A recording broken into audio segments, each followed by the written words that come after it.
Picture this: the bustling Sardar Vallabhbhai Patel International Airport in Ahmedabad, India, on a seemingly ordinary afternoon of June 12, 2025.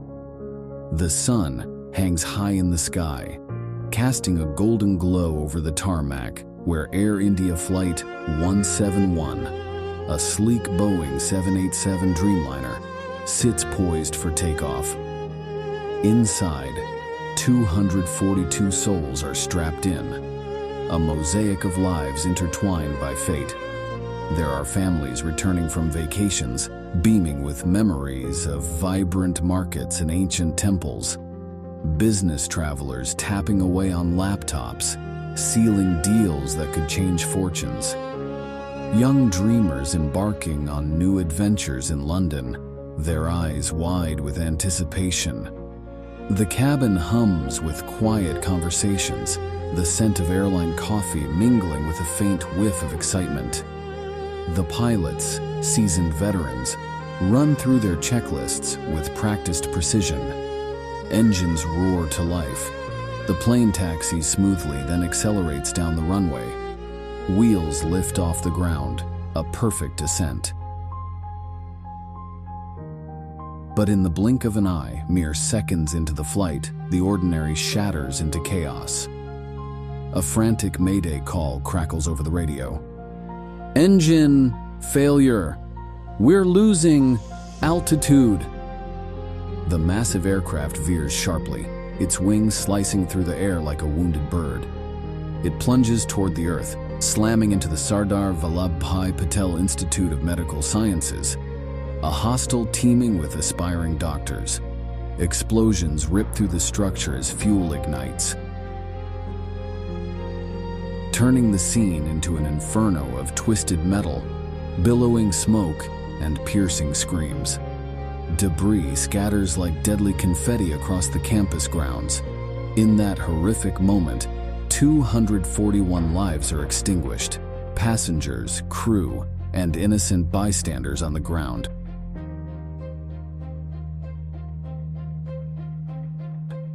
Yet, from the heart of this devastation, one man defies the impossible. He emerges, battered but breathing, the sole survivor.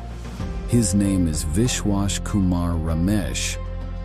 This isn't just a tale of survival, it's a profound exploration of human resilience, the fragility of life, and the haunting questions that linger when one person walks away from a catastrophe that claims everyone else. Strap in. We're diving deep into a story that challenges our understanding of miracles, luck, and the human spirit. Vishwash Kumar Ramesh was an ordinary traveler. At 40 years old, he embodied the immigrant dream. Born in a modest village in Gujarat, India, he had migrated to the United Kingdom as a young man, building a life at the multicultural heart of Leicester. There, he worked as a software engineer for a tech firm, specializing in cybersecurity, a field where precision and quick thinking were paramount. But his heart remained tethered to his roots. He frequently flew back to India to visit extended family, attend weddings, or simply reconnect with the vibrant chaos of his homeland.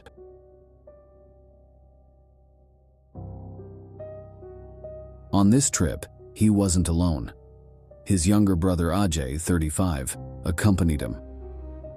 Ajay, a teacher in Mumbai, had joined Vishwash for a rare sibling getaway, exploring Ahmedabad's historic sites, savoring street food like dokla and pav bhaji, and sharing late-night talks about their childhood dreams. They boarded Flight 171 with light hearts, joking about the long journey ahead. Vishwash chose seat 11A, an aisle spot next to the emergency exit, purely for legroom, a decision that would later be dissected by experts as a pivotal factor in his survival. Ajay sat across in 11C, close enough for mid-flight chats. As the plane taxied, Vishwash sent a quick text to his wife back in Leicester. "Taking off soon, miss you already, see you in London." Little did he know, those would be among his last normal moments. The Boeing 7878. Dreamliner represented the pinnacle of modern aviation engineering. Introduced in 2011 by Boeing, it was hailed as a game changer. Lighter, more fuel-efficient with advanced carbon fiber composites that made it stronger and quieter than its predecessors. Air India's fleet included several of these marvels, designed for long-haul routes like Ahmedabad to London, promising passengers a comfortable 8-hour flight with features like larger windows and better cabin pressure. But beneath the sleek exterior lurked vulnerabilities that on rare occasions could turn deadly. On June 12th, as the plane hurtled down the runway at over 150 knots, everything seemed routine. The twin GE-NX engines thrummed powerfully, propelling the 242-ton behemoth into the sky. But at approximately 2,400 feet, a height where the plane was still climbing steeply, disaster struck. Witnesses on the ground later described hearing an unnatural whine from the engines, followed by a sharp bank to the right. Air traffic control received the mayday, AI-171, engine failure, declaring emergency. The pilots, fighting to stabilize the aircraft, had mere moments to react. The Dreamliner plummeted, its nose dipping toward the urban sprawl below. It careened into the Medical Institute's hostel block, a 5-story building housing over 200 students. The impact was cataclysmic. The fuselage crumpled like paper, wings sheared off, and jet fuel exploded in a massive fireball that engulfed the structure. Eyewitnesses spoke of a thunderous boom that shook nearby buildings, followed by thick black smoke billowing into the sky. Emergency responders arrived within minutes, but the scene was one of utter devastation. Charred remains, scattered luggage, and the haunting silence broken only by crackling flames. In the twisted remnants of what was once a symbol of human ingenuity, Vishwash Ramesh stirred back to consciousness. The world around him was a blur of heat, smoke, and agony. Strapped to his seat, he realized with horror that he was in a severed section of the cabin. The area around row 11 had broken away during the crash, slamming into the hostel's ground floor with less force than the main wreckage. It felt like being inside a blender, he recounted in a tearful interview weeks later. Flames licked at my feet. The air was thick with acrid smoke. I saw bodies twisted and still. My brother, oh God, Ajay was right there, but he wasn't moving. Panic surged, but survival instinct overrode it. The emergency exit door beside him had popped open on impact, a quirk of the crash dynamics. With trembling hands, he fumbled for the seatbelt release, ignoring the searing pain from burns on his arms and legs. Crawling through jagged metal and over debris, he emerged into the daylight, gasping for air. Bystanders, medical students who had fled the building, spotted him and rushed over, pulling him away just as secondary explosions rocked the site. Paramedics arrived, stabilizing him en route to the hospital. He was the miracle amid the massacre. Out of 230 passengers and 12 crew members, only Vishwash walked away alive. The death toll included not just those on board, but also 11 on the ground, students crushed under falling debris. But how? Aviation experts pored over the wreckage, piecing together the puzzle.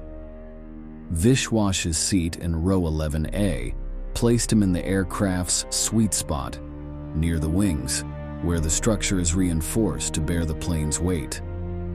The Dreamliner's composite materials absorbed some impact, and the low-altitude crash meant less velocity than high-altitude disasters.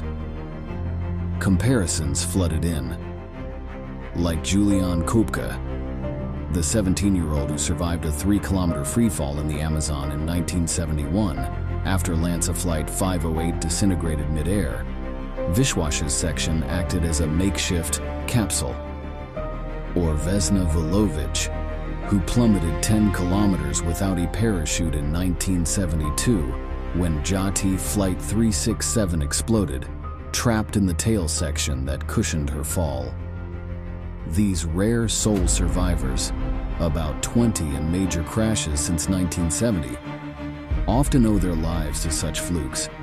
Seat position, crash angle, even the way debris falls. For Vishwash, it was a perfect storm of factors, including perhaps what he calls divine grace. Yet, tragedy shadowed the miracle.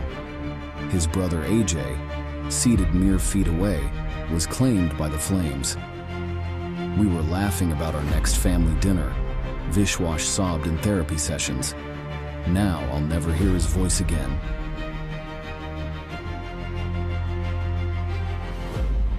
The days following were a blur of surgeries and sorrow. Vishwash endured third-degree burns on 20% of his body, multiple fractures from the impact, and internal injuries that required weeks in ICU. But the physical wounds paled against the psychological torment. Survivor's guilt gnawed at him. Why me? Why not Ajay, who had a young daughter waiting in Mumbai? Flashbacks haunted his nights. The jolt of impact, the roar of fire, the lifeless eyes of fellow passengers. "I wake up screaming, convinced I'm still trapped," he confided to psychologists. His wife flew in from Leicester, holding vigil by his bedside, but the family was shattered. Ajay's widow grappled with raising their child alone, while Vishwash's own children in the UK asked endless questions. Why didn't Uncle come back? Support groups for crash survivors reached out, sharing stories like that of Bahia Bakari, the 12-year-old who clung to wreckage for 13 hours after Yemenia Flight 626 crashed in 2009. Or Cecilia Tsishan, just 4 when she alone survived Northwest Flight 255 in 1987, losing her entire family. These parallels offered solace, reminding him he wasn't alone in his isolation. Yet, from the ashes, Vishwash's journey became a beacon of hope. Discharged after months of rehab, he returned to Leicester a changed man. "This miracle isn't just mine," he said in a TEDx talk. "It's a call to cherish every moment."